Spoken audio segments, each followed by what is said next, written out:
guys, welcome to my kitchen. In today's video, I'm going to be sharing with you one of my favorite potato salad recipes. This recipe actually came from a magazine. I think it was a Style at Home. So I took a picture of the recipe on my phone, and recently I was clearing out my phone pictures as I was on the plane and just kind of clearing it out, and I came across the photo of the recipe, and I remembered that I made the salad a couple years ago and I really loved it. So I recreated the salad a couple weeks ago. I loved it. So then today I was like, I gotta share it with you guys. And this one will be your favorite. If you're like me and you like savory foods and salty foods, this is gonna be your favorite salad. So let's get started. Okay, so first thing you want to start with is potatoes. You can use either fingerling potatoes or mini white potatoes. I have here mini white potatoes. I couldn't find any fingerling ones. Either one would work well. You know, the texture and the flavor are very similar, so either one would work. Next, I'm gonna be using some cornichons, and this is just a variation of a pickled cucumber. I have some capers here, some parsley. We got some green olives, stuffed green olives, and some shallots. And then for the dressing, I'm gonna be using some extra virgin olive oil. The recipe actually calls for red wine vinegar. I don't have any on hand, so I'm gonna use some white wine vinegar.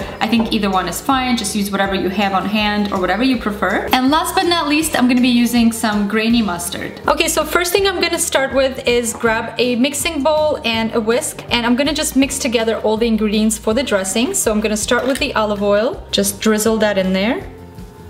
Next, I'm gonna add my vinegar, just about there. Then I'm gonna add the mustard. So I think that's perfect right there. And lastly is the shallots. So just add all the shallots in there.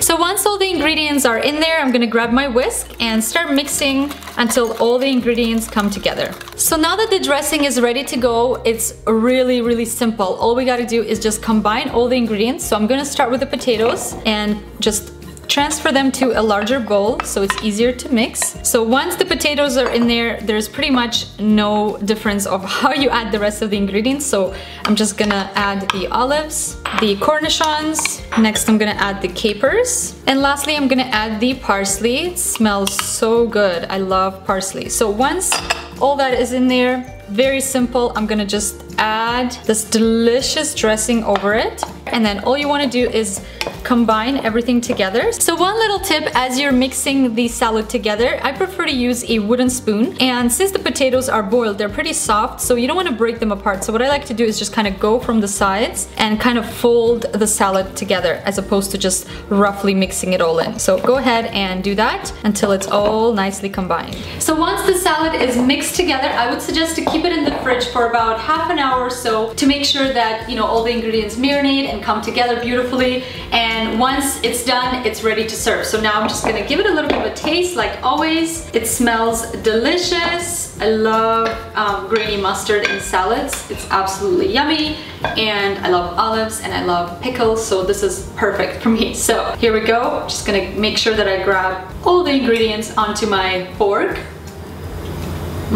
Oh my god, so good. I love the texture of the potatoes and the crunchiness of the pickles, and the capers just add perfect amount of saltiness. As you saw, I didn't even add salt, and I love salt and it doesn't need any salt. All the ingredients are perfectly balanced. So if you love a potato salad, I bet you this is going to become your favorite. Make sure to make it for dinner or even lunch. And what I actually like to do is make an extra batch for dinner and then use it for lunch the next day. Just a little tip, you know, because we're all pressed for time, and I like to do that whenever I know that I'm not gonna have time to make lunch. So there you have it. Be sure to tag me on Instagram if you're gonna recreate it. I want to definitely see your recreations, and all the links for my social media will be in the bottom bar, you know, Facebook and Instagram and Twitter and everything. Be sure to like the video, share with your friends and family. I love you guys, and I will see you in the next video. Bye.